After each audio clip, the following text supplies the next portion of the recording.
आज हम करने वाले हैं बारको वाला क्वेश्चन, जिसमें सबसे पहले हमें TERP निकालना है जो कि एवरेज रहता है।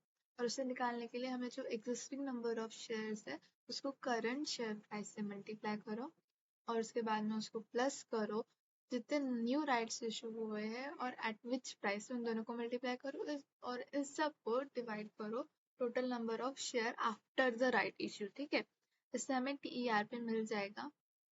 और ये फॉर्मूला बॉक्स में आपको इसका फॉर्मूला दिख जाएगा। ऐसे सॉल्व करना है। ओके, उसके बाद में हमें निकालना है कि जो राइट इशू हमने जो किया है वो हमने लोन रिडीम करने के लिए किया है, तो फिर वो शेयर होल्डर्स के पर्सपेक्टिव से बेनिफिशियल है या नहीं है वो हमें निकालना है। तो उसके लिए सबसे पहले तो हमें निकालना है कि कितने नंबर ऑफ लोन रिडीम हुआ है, मतलब कितना लोन रिडीम हुआ। तो जो मार्केट वैल्यू है of bonds, that is nominal value 100 है और मार्केट वैल्यू है 112.5। तो हमें 90 मिलियन को हमने उससे डिवाइड किया तो हमें 0.8 मिलियन, इधर मैंने मिलियन ऊपर में ही लिख दिया है, मतलब सभी अमाउंट्स मिलियन में है। ओके,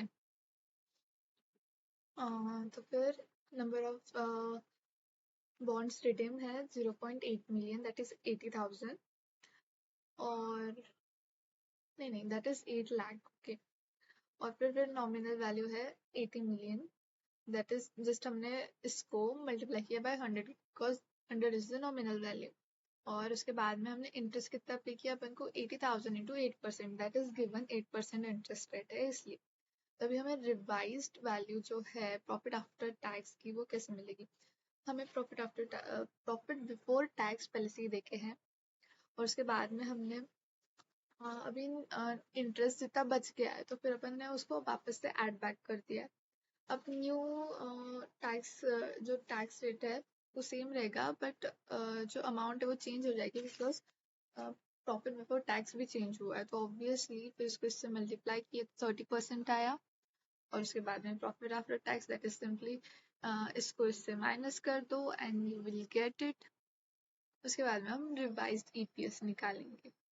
अब रिवाइज्ड EPS निकालने के लिए आपको क्या करना पड़ेगा, ये formula profit after tax. Okay, ये कहाँ पे था? हाँ, जो प्रॉफिट आफ्टर टैक्स है वो हमें पहले से ही देखे। और अब total number of shares after the right issue अपन को 75 मिल जाएंगे। अब आप इधर और एक हेडिंग देके यहाँ पे ऐसे डाल सकते हो टोटल नंबर ऑफ शेयर, नहीं तो फिर डायरेक्टली जैसे मैंने किया वैसे भी कर सकते हो। TPS और उसके बाद में हमें उस अपन करंट EPS तो ऑलरेडी निकाल सकते हैं, जो पहले से ही अपन को प्रॉफिट आफ्टर टैक्स देखे था उसको अपन डिवाइड करेंगे 60 से, क्योंकि वो पहले उतने शेयर इशू थे। ये जो ऊपर फॉर्मूला बाद में दिख रहा है। उसके बाद में PE रेशियो, मतलब वो करंट PE रेशियो है, दैट इज कि 7.5 को डिवाइड किया 0.6 EPS, current share price upon EPS is the price earning ratio. तो फिर हमने वो निकाल लिया है, करंट EPS निकाला है। और फिर बाद में ऐसा असम्पशन है कि ये जो P रेशियो है वो कांस्टेंट रहेगा आफ्टर द इशू। तो फिर करके हम